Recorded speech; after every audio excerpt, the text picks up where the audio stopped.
அஸ்ஸலாமு அலைக்கும். Hi friends, எல்லோரும் எப்படி இருக்கீங்க? நல்லா இருக்கீங்களா? அல்ஹம்துலில்லாஹ் நாங்கள் நல்லாயிருக்கோம். இன்றைக்கி சண்டே விளாக் தான் பார்க்க போகிறீங்க ஃப்ரெண்ட்ஸ். காலையில் பார்த்தீங்கன்னா கிளைமேட் நல்லா சில் கிளைமேட்டாக போய்கிட்டு இருக்குது. காலையில் பிரேக்ஃபாஸ்ட்க்கு என்னென்னு பார்த்தீங்கன்னா இட்லி அவிச்சாச்சு. சோயா பீன்ஸ் குருமா தான் ரெடி பண்ணியிருந்தேன். நாளே துணி வந்து சோப்பாட்டதுச்சு. சரி அதை மடித்து வச்சிடலாமா அப்படின்னுட்டு ஒரு பக்கம் துணியை மடித்து வச்சுட்டு ஃபில்லோ கவர்லாம் சோப்பாட்டாச்சு. அதெல்லாம் ஒன்று ஒன்றா போட்டுக்கிட்டு இருந்தேன்.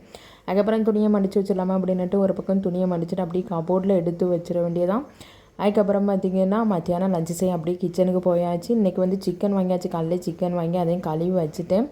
இன்றைக்கி வந்து சிக்கன் வந்து பல்லாரி தக்காளி பழத்தை மிக்ஸி ஜாரில் நல்லா ஃபைன் பேஸ்ட்டாக அரைச்சி அதுக்கப்புறம் அது ஒரு கிரேவி எனக்கா ரெடி பண்ணலாம் அப்படின்ட்டு நல்லாவே இருந்துச்சு ஃப்ரெண்ட்ஸ். இந்த கிரேவி ஒரு பக்கம் ஒரு பாத்திரத்தில் எண்ணெயை ஊற்றியாச்சு. எண்ணெய் நல்லா காஞ்ச பிறகு நம்ம வந்து அரைச்சி வச்சுருக்கோம்ல அந்த பேஸ்ட்டை வந்து அப்படியே சேர்த்துக்கலாம்.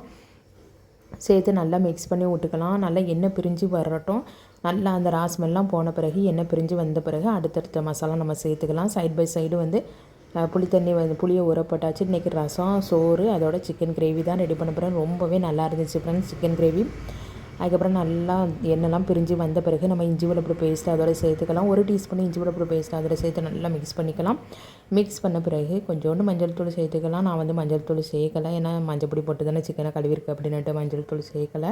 அப்படியே கழுவுன சிக்கனை அதோட சேர்த்துட்டு அதுக்கப்புறம் நல்லா மிக்ஸ் பண்ணி விட்டுக்கலாம். அந்த பேஸ்ட்டோட நல்லா மிக்ஸ் பண்ணி விட்டுட்டு சிக்கன் வேகிறதுக்கு நல்லா உப்பு போட்டுக்கலாம். உப்பு போட்டு நல்லா மிக்ஸ் பண்ணி விட்ட பிறகு நல்லா எண்ணெய் பிரிஞ்சு வந்த பிறகு நம்ம அதில் வந்து பெருஞ்சீரகத்தூள், சின்ன சீரகத்தூள், கரம் மசாலா தூள், வீட்டில் தான் பட்டை கிராம்பு ஏலக்காய் வாங்கி காய வச்சு திரித்து வச்சுருப்பேன்.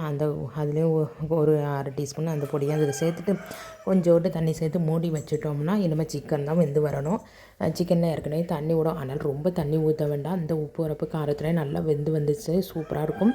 சைட் பை சைடு ரசம் வச்சிடலாமா அப்படின்ட்டு நல்லா ஒரு வெள்ளைப்பூடு உரித்து அதோட சேர்த்தாச்சு.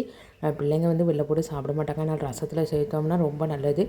வெள்ளைப்பூடு, மிளகு, சீரகம், கொஞ்சம் ஒரு 2 மிளகா மிளவத்தில் சுட்டு வச்சு அதோட சேர்த்தோம்னா நல்லா மணமாக இருக்கும் ஃப்ரெண்ட்ஸ். மிளத்தில் 2 சுட்டு அதோட சேர்த்துட்டு அதுக்கப்புறம் கருவேப்பிலை அதை சேர்த்துக்கலாம். என்கிட்ட பொடி இருந்ததால் நான் வந்து சீரக பொடி, மிளகு பொடி அதோட சேர்த்துக்கிட்டேன். நீங்கள் வந்து முழு மிளகு சீரகம் போட்டால் நல்லா மணமாக இருக்கும். ஒரு பக்கம் வந்து ரசத்துக்கு தாளிப்பு கொடுத்துடலாமா அப்படின்னுட்டு ஒரு பாத்திரத்தில் எண்ணெயை ஊற்றியாச்சு. எண்ணெய் ஊற்றிட்டு தக்காளி பழம் வந்து 3 தக்காளி பழம் சேர்த்தேன். ரசத்துக்கு நல்லா மையாக அரைச்சி இப்போ அந்த பேஸ்ட்டை அந்த எண்ணெயில் சேர்த்துக்கலாம்.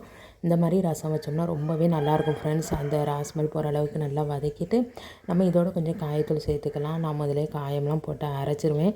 அப்போ தான் அப்படியே ரசத்துக்கு தாளிப்பு கொடுத்து அப்படியே மிக்ஸ் பண்ணி விட்டுக்கலாம்.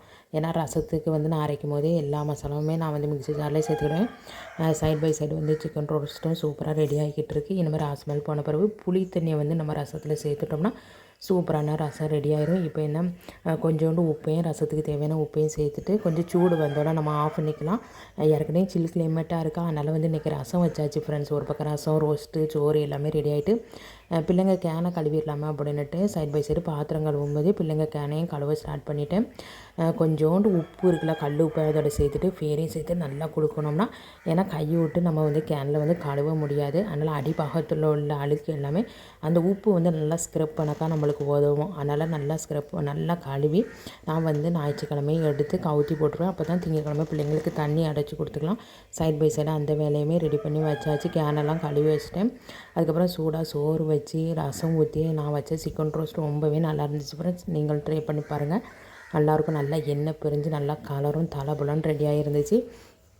அல்ஹம்துலில்லாஹ் லஞ்சு பிள்ளைங்களோட சேர்ந்து முடிச்சாச்சு. அதுக்கப்புறம் பாருங்கள் கொஞ்சம் கூராப்பாக இருக்குது. கிளைமேட்டு இப்படி தான் போய்கிட்டு இருக்குது. துணி வேறு கொஞ்சம் போட்டிருந்தேன். பெட்ஷீட்டு, பிளாங்கெட் எல்லாமே போட வேண்டியது இருந்துச்சு. அதனால் எல்லாத்தையும் போட்டு போர்ட்டிக்கோல வந்து இது இருக்குது, கயிறு கட்டி போட்டிருக்கேன். துணி காயப்படுறதுக்கா அதில் போர்ட்டிக்கோல காயப்பட்டுலாமா அப்படின்னுட்டு ஒரு பக்கம் போர்வை எல்லாத்தையுமே பிளாங்கெட் எல்லாமே காயப்பட்டாச்சு. அந்த சில் கிளைமேட்டு ஒரு கிளிப்பனக்கா எடுத்துச்சு. அப்படியே வந்து ஈவினிங் வந்து டீ போடவும் வந்தாச்சு. சைட் பை சைடு ஒரு பக்கம் டீயும் போட்டுக்கிட்டு பிள்ளைக்கு செர்லாக் ரெடி பண்ணிடலாமா அப்படின்னுட்டு ஈவினிங் போல் செர்லாக் பிள்ளைக்கு கொடுப்பேன். அதனால் ஒரு பக்கம் அதே ரெடி பண்ணிக்கிட்டு இருக்கேன். ஈவினிங் போல் பாத்திரத்தெல்லாம் கழுவிட்டு அப்படியே அந்த அடுப்பெல்லாம் தொடச்சி விட்டாச்சு. இப்போ தான் கிச்சனை பார்க்க சூப்பராக இருக்குது ஃப்ரெண்ட்ஸ். அதுக்கப்புறம் பார்த்திங்கன்னா கிளைமேட்டுமே சூப்பராகவே இருக்குது. ஒரு பக்கம் ஊதும் போட்டு விட்டாச்சு. கிச்சனில் எல்லா வேலையும் முடிச்சுட்டு அந்த ஊது போடும்போது அந்த பாசிட்டிவ் எனர்ஜி சூப்பராக இருக்கும். அப்புறம் கிளைமேட்டை பாருங்கள் நல்லாவே இருக்குது. பக்கத்தில் தென்னை மரங்களாக இருக்கா, நல்லா பச்சை பசேன்னு. அதையும் ஒரு கிளிப்பிங் எடுத்தாச்சு. இந்த விளாக் உங்களுக்கு பிடிக்கும்னு நினைக்கிறேன். இந்த விளாக் உங்களுக்கு பிடிச்சிருந்துச்சுன்னா லைக் பண்ணுங்கள் ஃப்ரெண்ட்ஸ். ஓகே, பாய்.